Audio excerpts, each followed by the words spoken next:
So I think this movie inspired me. Next time I'm in a conversation where somebody's rambling on and on, have a potato.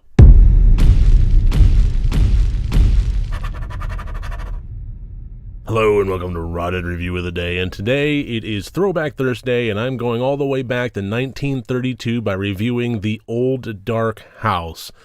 I believe this is the first credited role for Boris Karloff as Morgan the butler, the bearded, drunken butler in this film. I had never seen this before, and one thing I kind of want to just get right out there is if you watch any of my reviews of older movies like L'Inferno, those that ilk, you'll know that I am not a film historian. I have never been trained academically.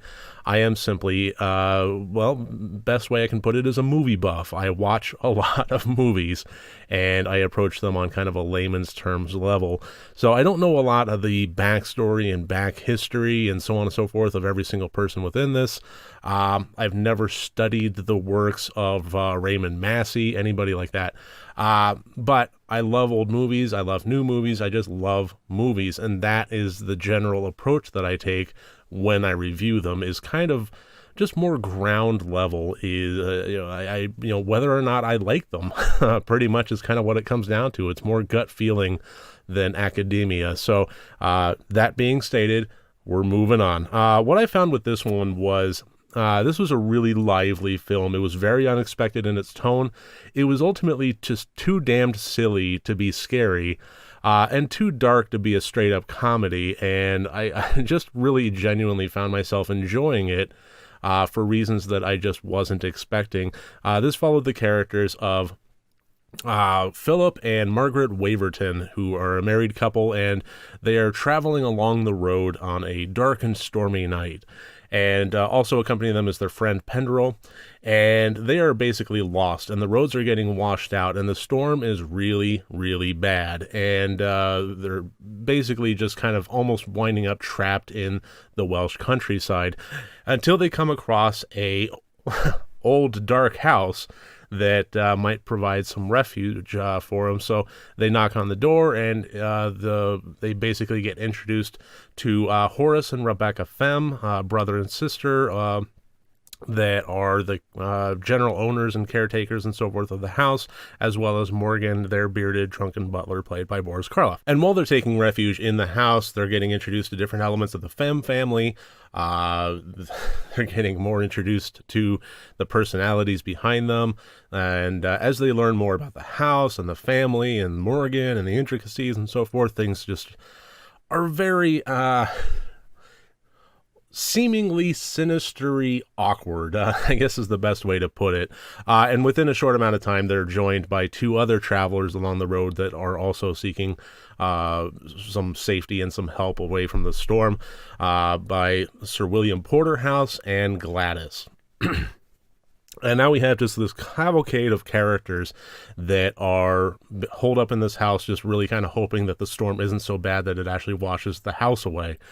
And just basically trying to get through the night while interacting with the occupants of the house. So really, this is a fairly simple and straightforward plot that wound up getting every twist and turn thrown every which way at it that you could possibly think of, and just turned into a delightful romp of all these characters interacting with one another in one fashion or another. I'm going to go ahead and throw all the scores up here now. Every individual category is worth up to 25 points for a total possible score of 100 points. And the plot, 17 out of 25 there. One thing that I really kind of admired about this movie is the fact that it was made in 1932, and as I was watching it, I was recognizing scenes from other films that I'd watched, or at least you could see the inspiration in future filmmakers from this movie. And that's one thing that I really love about watching older films, is watching that kind of the pre-evolution of filmmaking, and how it might have inspired others. I mean, the dinner scene in this movie that's inspired by "have a potato" line there. I could really, the one thing I kept thinking of is how awkward the entire situation was, and awkward the behavior was, and it was just the grouping table dinner from hell, and it really made me think of the dinner scene in David Lynch's Eraserhead. And I don't know if he drew inspiration directly from The Old Dark House or not, but I would not be surprised if I heard an interview with David Lynch talking about that dinner scene and he said, oh yeah, that 1932 movie from Universal, The Old Dark House. I would, okay, that makes sense. And so it was just something that was kind of pouring through my brain there. And there were a lot of moments like that. And also, as far as the plot and the characters go, one thing that was just delightful about this film in just an eccentric kind of way is even the normal characters were definitely not very normal.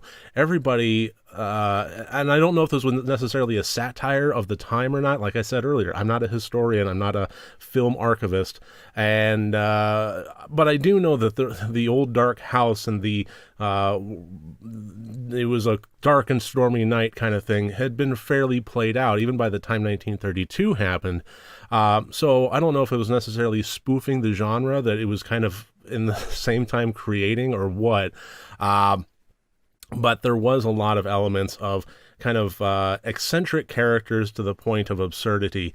You had characters like, well, not to go into any kind of spoilers there, but you had two characters, a man and a woman. They've known each other for all of about 2-3 hours, maybe max. And, I think I love you. Well, I think I love you too. We should move in together. Yes, rather. It was just kind of ridiculous on surface level and even deeper, but I enjoyed it. It was a fun romp set in a dark and mysterious background. So I did enjoy the plot, and that affected the intense score as well. The acting in this one was pretty top notch. I mean, you really can't go wrong with the actors that were portrayed here. Raymond Massey, Gloria Stewart, Melvin Douglas, Ernest Thesiger, Ava Moore, Boris Karloff, Charles Lawton, and Lillian Bond. It was just a really great cast, and they performed very well off of each other. A lot of playful interaction from these characters and from the actors that I could tell, for the most part, had a ball making this. Or at least that's my interpretation of it. I don't know if that's true or not, but that's how it came across to me, and I really did love that. The technical, 17 out of 25. Not bad, certainly. I would say good. It was very technically adept. It really just didn't employ anything that was groundbreaking or mind-blowing. Not a lot of effects or practical effects or anything of those, the ilk there. But from a cinematography and a sound design and so on and so forth, considering that we are kind of dealing with a restored print, I thought it was very serviceable, and I really didn't have any complaints. I thought it was filmed well, and the one thing I really did like about it was the playful lighting that allowed the dark stuff to come through. And so that gives us a total score of 73 out of 100 points.